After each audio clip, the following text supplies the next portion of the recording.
Hey everyone, I'm Larry Walsh. This is Changing Channels.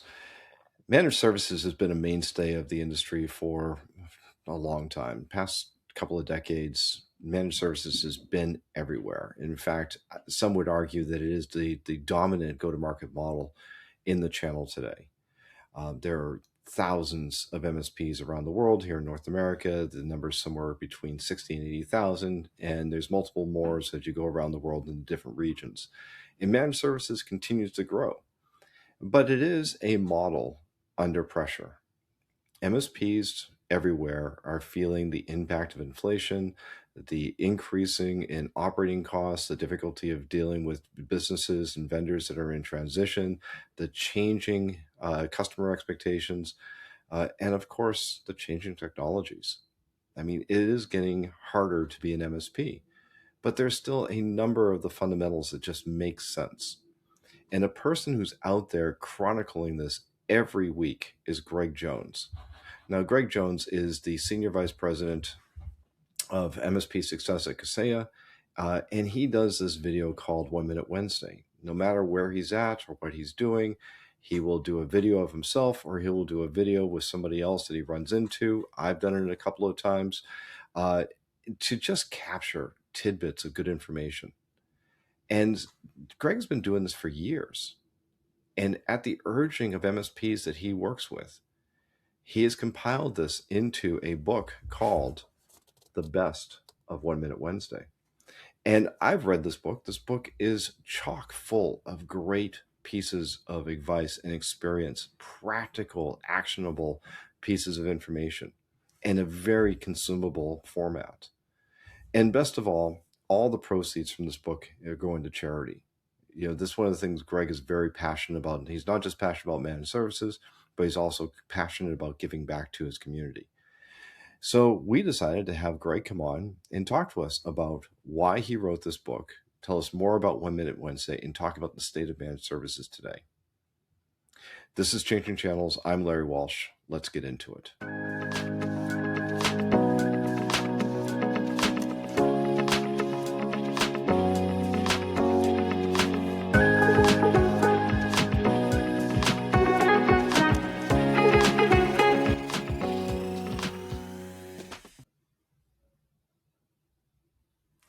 Hey, Greg Jones, thanks for joining us. Thank you for having me on. Always a pleasure, Larry. It's always good to see you, my friend. Separated by time and an ocean, but never too far away. So, Greg, I want to just jump right into it. I mean, you've written this book right here, and I'll tell everybody again, I recommend picking it up. But let's start off with why drill into these tips now.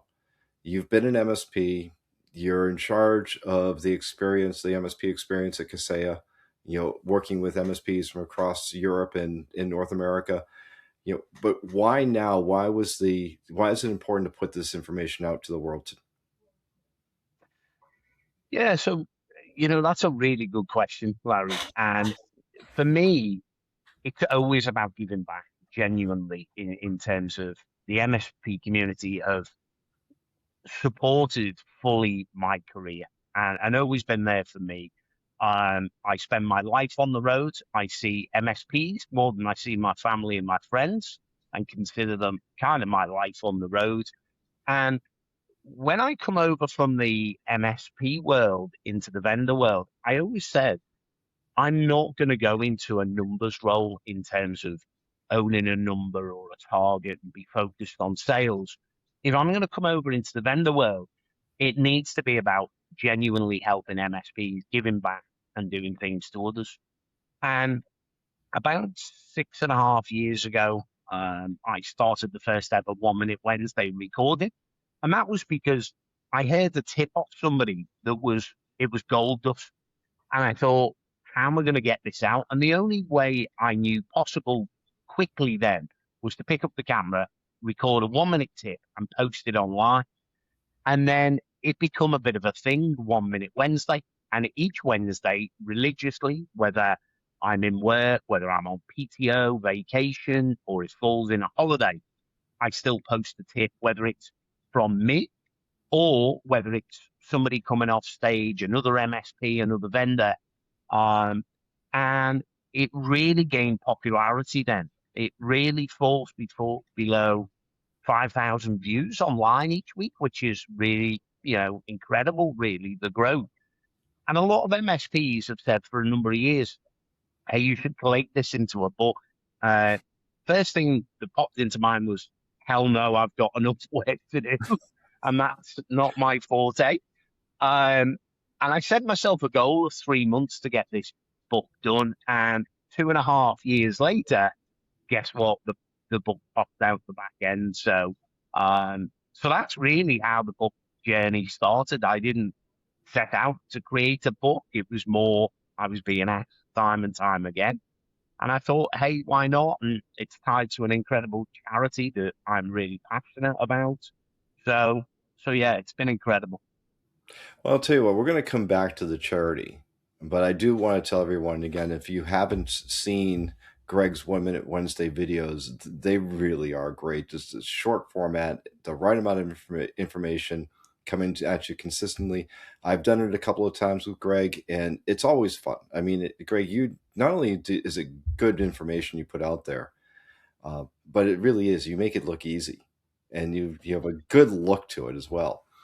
But look, there's you're not the 1 Minute Wednesday, the 1 Minute Wednesday videos as well as the book itself. I mean, it's chock with information that MSPs and those working around MSPs, they need to know. But you're not the only one out there. I mean, there's no shortage of information about managed services. People have written books about it. There's tons of blogs about it. There's other people Yeah. who do videos. But did you see a gap as you started to put this together? I mean, be more than just the demand that people said you should put this together in a book, but did you see a gap out there that says there was something missing in that dialogue? Yeah, absolutely. So for me, I'm a big fan of reading. Larry, I know you're a huge fan of reading and read far more than me. We've shared quite a few conversations on some good books over the years. But for me, a lot of books that you read, it's never rocket science, meaning a lot of it you come away thinking, yeah, I know that, or yeah, that's quite obvious. The thing for me is we just never implement it or have the time to implement is what I've always thought. And for me, I wanted to do something that was very short, very to the point, where you can take action quickly. So, in a few words, what is the tip? What's the advice? And how do you put it into practice?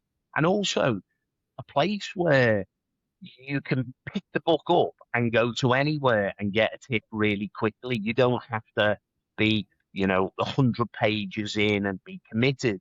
You can do one tip a day. You could read the whole book in a few hours. And also, a lot of techies out there, which fundamentally is a lot of our MSP industry. That's how they started out.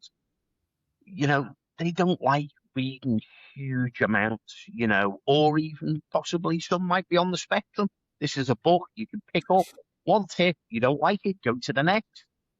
I'm certainly, when I get into a book, I definitely can't concentrate for long, long periods of time. I like fast information. Give me the golden nuggets, I'm out again. And really, that's a collection. It's not about me. It's literally there are 100 MSPs or vendors within this book, arguably industry legends. Some of the names in there. And at the back, I included 50 of my own tips from painful lessons over the years, is probably the easiest way to say it. Yeah, you're right. It is an easy read. I got to give you that. I think I breezed through it in about 90 minutes or so. Two Oh, cups of wow. coffee, which Yeah. was great. I mean, but I did. I found the format actually very easy to get through. You made me giggle though because some may be on the spectrum. I was like, wow, that's really counting low. It's like Well, because I'm my certainly, I'm certainly on the spectrum, and I know what I'm like with books. And yeah. this has been quite a bit of feedback as well. That a lot of people have said it surprises me. I'm not normally able to get into books. However, I could pick this up and just jump into bits that were relevant to me. Um, but for me, whether you take 60 tips out of the book or one, it's done its job for me. As long as it gives back a little bit of value, it moves the needle, and more importantly, that charity piece as well, which is what it's all about. Yeah. You do talk about this though, as it being an anti-theory book. So what do you mean by this? What is it so, counter the conventional wisdom? Because I did find that there's a lot of great pieces of information in there. Some of them are conventional, Yeah, but yeah, yeah. some of them very much are looking forward. So where do you see this as bucking any trends? I think for me, it's more the short condensedness of it and so many tips in one location. Normally, you would have to go off on huge tangents or read huge novels or, quite frankly, spend many years learning lots of these lessons. A lot of these lessons that are in these tips are things that have cost MSPs or individuals sometimes tens of thousands of pounds to find out. Um, and also many years either in business or advice or guidance. They've been picked up from mentors. And it's really about consolidating time, effort, and years into, in your words, 90 minutes, 2 cups of coffee, if you're as good as you and can do it in one go. You know, um, that for me is the difference, really, rather than a huge narrative and stories behind everything. It's just straight into the meat. How's this going to help? What is the advice? Well, before we get into some of the better pieces of advice in here, is there anything that you cut out because you said, yeah, that just isn't, yeah, it was good for the 1 minute Wednesday, but, not good enough for the book? Do you know that that's a brilliant question, and I didn't know I was going to come up against that when I started out. But when I went back, there was literally hundreds and hundreds of tips. And I'll be honest, Larry, there were some of those tips that were no longer relevant because either we've moved on, the landscape's changed, the industry has changed. So those obviously came straight out. And then I kind of weighted them to say, okay, what's going to add more value? But I also needed to balance the book in terms of the kind of core structure. So in the opening, I state in there around some of the tips might even seem repetitive, but there's a reason for that. It's because they are so topical and come up time and time again. I wanted to include them so that you could see it from different people and different perspectives. As I say, most of the tips in this book, or 100 of them certainly, out of the 150, are not my perspective. Yes, I give my Greg's takeaway of their tip, but this is 100 industry leaders, legends, even a couple of famous people in there. So it's not from all from my lens really, or the way I see the world. So it was quite hard, and people have said, what's going to come in volume 2. I'm not sure I'm quite ready to put myself through that just yet. As I found it quite challenging, if I'm honest, to put this together. And it was only the passion of the give back and the community and the charity that got me through it. If I'm honest, without that, I would have given up after probably 3 or 4 days. It was not my forte. Yeah, I gotta tell you, people think writing a book is easy. It's not. Look, I remember going through the experience myself. The book I wrote, which, as everybody recalls, it's the ultimate cure to insomnia. Read it, you'll be able to sleep like a baby. And seriously, don't read my book. I wrote a book 15 years ago. It's terrible, but um, writing is really a point of passion, but it's also about, particularly for a book like this, is about addressing a particular need. And the managed services segment is going through, my perspective, managed services is going through some profound changes. There's the economics of managed services is changing tremendously, not necessarily in their favor. The expectations of the customers are changing, and the technology is changing too. Particularly, you mentioned it several times in here, advices around the adoption and uses of artificial intelligence. So, what before we get into some of the more positive aspects of the tips, I'd be curious to say, what's your assessment of the market of the MSP segment today, of the market for MSPs, and how does the book address that? I think for me at the moment where we are is really a, a tipping point and a change. We are literally at the intersection of change within our industry. And we have never needed as an industry to pivot and adapt more than ever before. You touched on it. More money is being spent in the SMB, SME world now on IT than in enterprise. However, it's a much tougher market. Why? Because the expectations around technology are changing. The younger generation are moving up into C-suite and have arguably different technology needs, desires, and wants, and also expectations. They expect everything on permanently, 24/7. They expect that instant gratification as everything in the digital world. If they want something, they want it straight away. It is harder at the moment. And also, the number one reason that SMBs and SMEs are leaving MSPs at the moment, it's not because of poor service. It's because the MSPs don't provide the service tools or technology they need in this new business world. And that can be hard because it might be an MSP that is just delivering incredible core focused MSP offerings now needs to pivot out into the likes of, I don't know, compliance as a service. Things that are arguably outside of their skill set today. I'm not saying they can't learn those very quickly or pivot or partner or outsource, but they certainly need to offer those services to their customers and clients. So for me, this book it's not going to help you with everything. It's a roadmap and a help and support. It's not going to change everything in the MSP space. It's just, hey, there's some giveaways, some tips and tricks, really.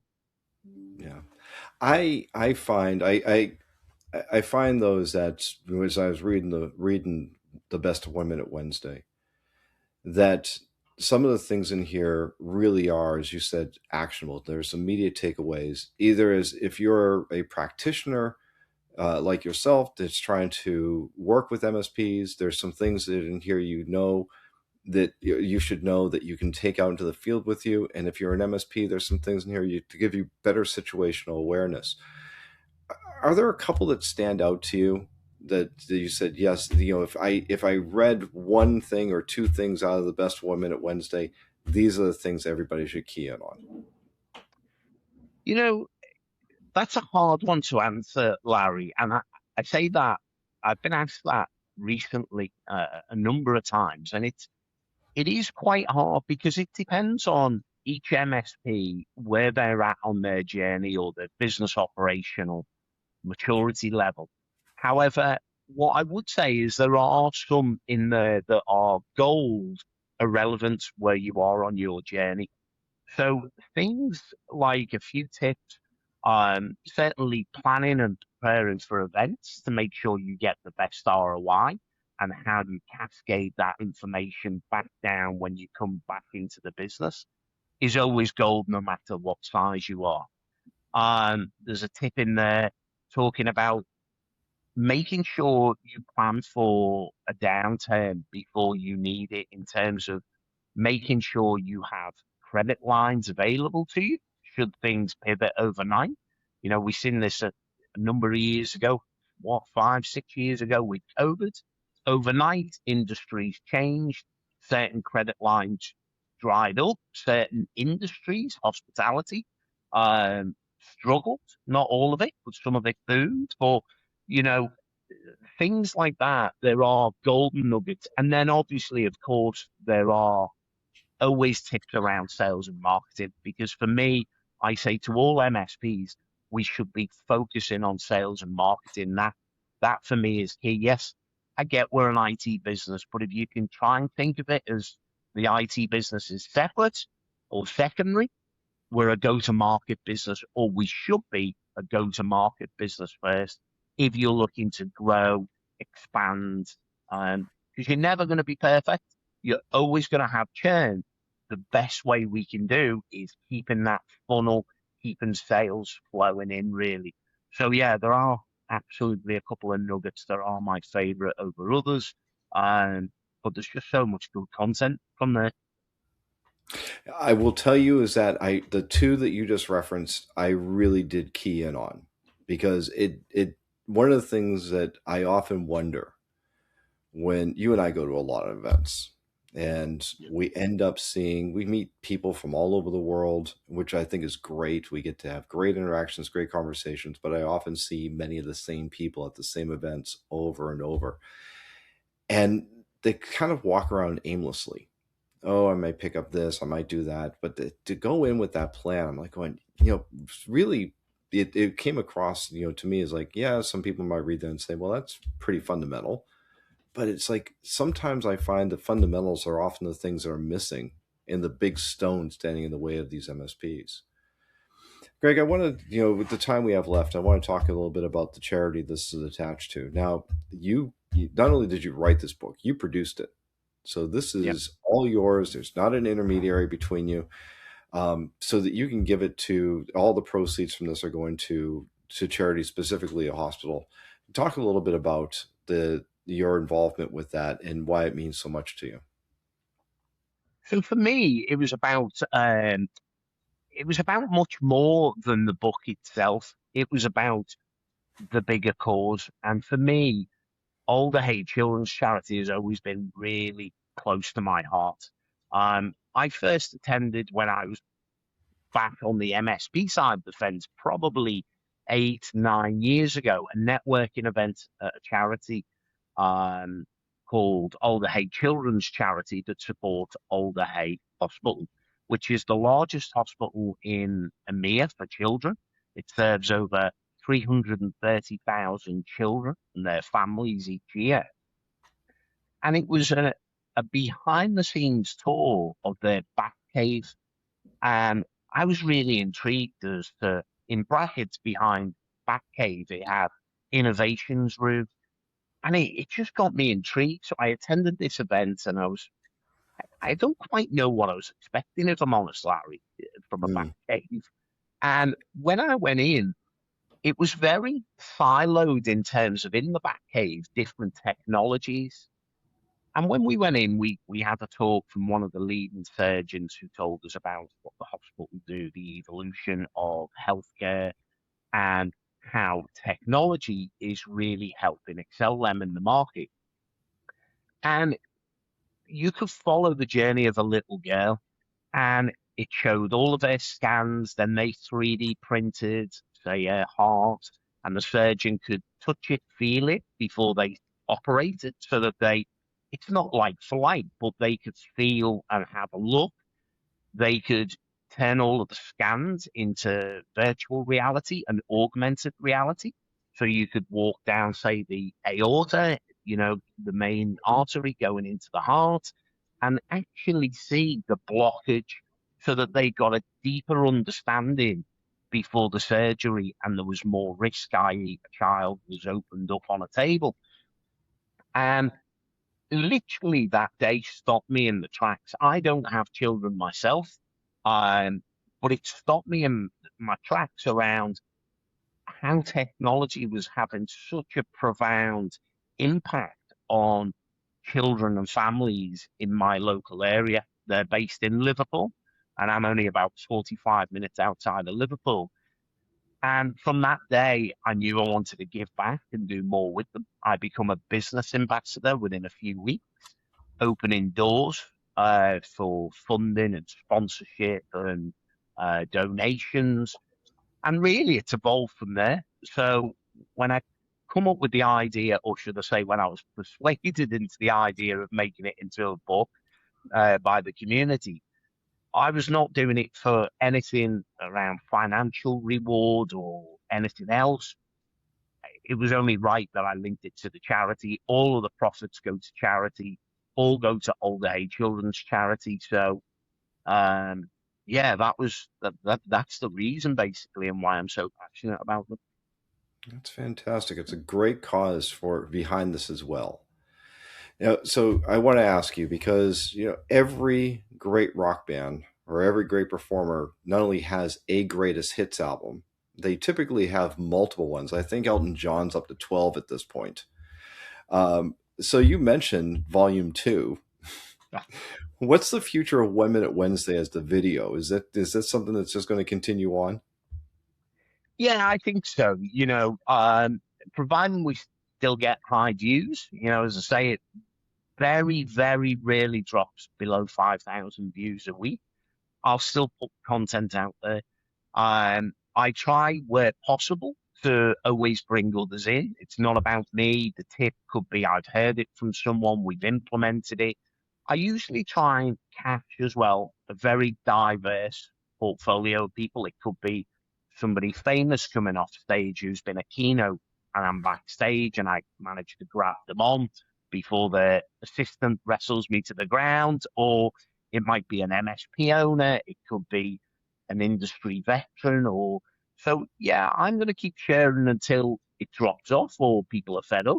I try and keep it as short as possible, very punchy and to the point. Um, but yeah, I'm not quite sure when Volume Two will come out. As I say, there was a lot of work, and it it highlighted to me that I'm no wordsmith, and it was not an easy process doing it. I'm very much, as I said to you earlier, definitely on the spectrum. My focus only lasts a short period of time, and that was a challenge for me. Without my mentors and my partner pushing me, I don't think it would have come to fruition. Well, Greg, I want to close out on one thing, and in true tradition to the 1 Minute Wednesday format, in 60 seconds or less, what's one bit of advice you would impart on anyone working managed services today that that you think they should act upon now? I think for me, it's, embracing change, getting comfortable with change. One of the things that over the next 18 months is going to be apparent more than ever is we need to adapt, pivot, and evolve. Don't look at things like we've always looked. I think it was Einstein who said insanity is doing the same thing over and expecting a different result. The market, the world around us is changing. We need to change as MSPs and business owners. So really take an outside look away from working in your box or what we've always done. Challenge the status quo. Read the book and pick up some tips that you think that wouldn't work for me and look at it from a different lens. That would be that would be my one biggest thing. But more importantly, take some action, whether it's from the book or anything, is keep evolving and keep working on your business. Very good. Greg, thanks for joining us. It's been absolutely a pleasure to have you on. Larry, thank you as always. Absolute pleasure. And to the MFP community, thank you for listening to me for the last 20 minutes or so. Thank you. Well, just as a reminder, everyone, please check out the Best of 1 Minute Wednesday. It's available on Amazon for purchase. And again, all of the proceeds go to the Alder Hey Children's Charity to support the great work they do over there in the UK and in Europe. So, Greg, again, thanks for being with us. Thank you. Well, that's about all the time we have for this edition of Changing Channels. Again, I want to thank our guest, Greg Jones, the Senior Vice President of MSP Success at Kaseya and the author of The Best of 1 Minute Wednesday, for joining us here on Changing Channels. And as always, I want to thank all of you for joining us. We do this podcast to help convey information, share experiences with everyone in the industry to help make it better for everyone who goes to market with and through the channel. If you like what we're doing here, please hit like, hit subscribe, tell your friends, check out our other podcasts, In the Margins and The Network Effect, as well as all the great research, insights, and best practices we have at Channelnomics. Until next time, I'm Larry Walsh.